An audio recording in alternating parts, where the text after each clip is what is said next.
Panda. I got broads in Atlanta, just to lean the family. Credit cards and the scammers, hitting the licks in the band. Legacies. Assalamualaikum warahmatullahi wabarakatuh. Saya Amir Syafiq bin Hassan Asyari daripada kelas Terapeutik 3B dengan nama matriks DT1204. Hari ini saya akan membaca empat surah yang telah diberikan, iaitu surah Al-Baqarah ayat 43, surah An-Nisa ayat 3, surah Al-Mutaffifin 1 hingga 3 dan surah Al-Isra ayat 32. Saya akan mulakan dengan membaca surah Al-Baqarah ayat 43. Bismillahirrahmanirrahim. Wa aqimus salata wa atuz zakata warka'u ma'al raki'in. Dan terjemahannya ialah, dan dirikanlah solat, bayarkan zakat dan rukuklah bersama orang-orang yang rukuk. Artinya, solatlah bersama Muhammad dan para sahabatnya. Lalu Allah Ta'ala menunjukkan kepada para ulama mereka yang pernah memesan kepada kaum kerabat mereka yang masuk Islam, tetaplah kalian dalam agama Muhammad kerana ia adalah agama yang benar. Untuk asbabun nuzul ayat Al-Baqarah 43, Allah Ta'ala memerintahkan kepada ahli kitab untuk mengerjakan solat bersama Rasulullah SAW. Allah Ta'ala juga memerintahkan kepada ahli kitab untuk mengeluarkan zakat, iaitu dengan menyerahkan kepada Rasulullah SAW. Mubarak bin Fudawah meriwayatkan dari Al-Hasan Al-Basri, katanya, pembayaran zakat itu merupakan kewajiban yang mana amal ibadah tidak akan bermanfaat kecuali menunaikannya dan dengan mengerjakan solat. Allah Ta'ala juga menyuruh mereka untuk rukuk bersama orang yang rukuk dan dari umat Muhammad SAW, dan ikutlah bersama mereka dan bahagian dari mereka. Jadilah bersama orang-orang mukmin berbuat yang terbaik. Di antara amal kebaikan yang paling khusus dan sempurna itu adalah solat. Banyak ulama yang menjadikan ayat ini sebagai dalil untuk menunjukkan kewajiban solat berjemaah. Dan untuk pengejaran ayat ini adalah kita hendaklah patuh dengan perintah Allah Subhanahu Wa Taala untuk mendirikan solat, membayar zakat dan tetaplah mengikut agama Nabi Muhammad SAW kerana itu adalah agama yang benar. Untuk surah yang kedua ialah surah An-Nisa ayat 3. Bismillahirrahmanirrahim. Wa in khiftum alla tuqsitu fil yatama fankihu ma taba lakum minan nisa'i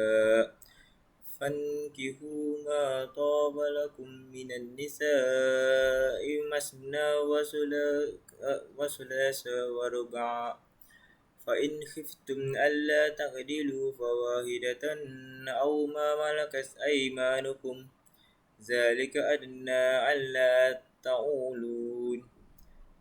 Dan terjemahannya ialah, dan jika kamu takut tidak akan dapat berlaku adil terhadap hak-hak perempuan yang yatim bila mana kamu mengawininya, maka kawinilah wanita-wanita lain yang kamu senangi, 2, 3 atau 4.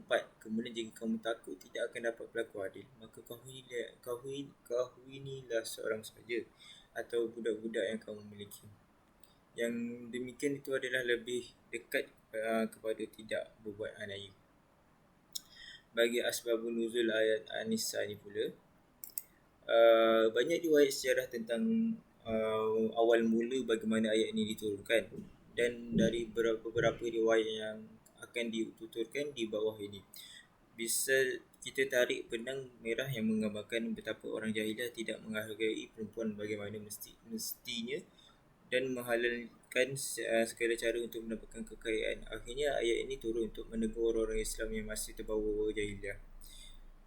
Syahidah Aisyah radhiyallahu anhu menjelaskan ayat di atas dengan ayat An-Nisa ini dengan bercerita bahawa ada seorang perempuan yatim yang diasuh oleh seorang lelaki, bukan orang tuanya. Namun sebagai wali dari perempuan yatim tersebut, lelaki itu justru tertarik dengan kecantikan dan harta yang dimiliki si yatim. Sayangnya dia menikahinya dengan nilai mahar yang rendah. Setelah lelaki tadi benar-benar menikahi si yatim, dia tidak memperlakukan istrinya itu dengan baik, sebab dia tahu tidak akan ada orang membela si yatim. Dia sendirilah mengasuhnya, bukan orang lain. Maka turunlah ayat yang melarang umat Islam menikahi anak-anak yatim kecuali bisa berlaku adil dalam memberikan mahar. Dan perlakuan seharusnya larangan ini disertai dengan anjuran menikahi perempuan yang baik bagi mereka antara 2, 3 dan 4. Dan bagi pengejaran ayat ini pula, kita mestilah berkahwin mengikutkan perempuan sendiri dan mengelakkan daripada perkahwinan yang sia-sia dan menyiksa para kaum wanita, kerana itu adalah perkara yang dibenci oleh Allah Subhanahu Wa Taala. Keadilan terhadap kaum wanita dalam perkahwinan adalah sangat penting dalam sesebuah perkahwinan. Okey, saya teruskan dengan surah Al-Mutaffifin ayat 1 hingga 3. Bismillahirrahmanirrahim. Wailul mutaffifin alladzina idza qtalu 'alan nasi yastawfun wa idza kaluhum aw wazanuhum yukhsirun. Untuk terjemahannya ialah kecelakaan besar bagi orang-orang yang curang dalam timbangan dan sukatan, iaitu mereka bila menerima sukatan kentang cepat daripada orang lain, mereka mengambilnya dengan cukup, dan sebaliknya mereka menyukat atau menimbang untuk orang lain, mereka kuranginya. Untuk asbabun nuzul surah Al-Mutaffifin ini, menurut buku Al-Quran Hadis Mudarasah Sanawiyah kelas karya H. Aminuddin dan Harjan Syuhada, pada awal surah Al-Mutaffifin ini sudah disinggung oleh Allah Subhanahu Wa Taala mengenai keburukan yang sering dibuat oleh sebahagian orang dan malah dianggap sebagai perkara yang ringan, yakni mengurangi timbangan dari yang seharusnya. Mereka terlihat ringan, namun bagi Allah Subhanahu Wa Taala hal tersebut berkaitan dengan mengambil hak orang lain, dan tentu sahaja hukumannya adalah haram. Secara umum, tafsir surah Al-Mutaffifin memang berkaitan dengan melanggar hak miliki orang lain dari sisi harta dengan melakukan kecurangan di dalam menimbang dengan cara menguranginya. Oleh itu, kita sebagai umat Muslim tidak boleh menumpang dosa, khususnya yang berkaitan dengan hak orang lain. Sebagai pengejaran surah Al-Mutaffifin ayat 1 hingga 3 ini, dalam perniagaan kita mesti jujur dan di dalam jual beli, kerana Allah Subhanahu Wa Taala sangat murka dan akan tidak kejujuran dalam berniaga, kerana itu adalah perbuatan yang menganiaya orang lain yang membelinya dan menyusahkan orang lain. Dan perkara itu adalah perkara haram di sisi Allah Subhanahu Wa Taala. So, saya teruskan dengan surah yang terakhir, iaitu surah Al-Isra ayat 32. Wala taqrabuz zina innahu kana fahishatan wa sa'a sabila. Dan terjemahan untuk surah ini adalah, dan janganlah kamu mendekati zina, sesungguhnya zina itu adalah sesuatu perbuatan yang keji dan suatu jalan yang buruk.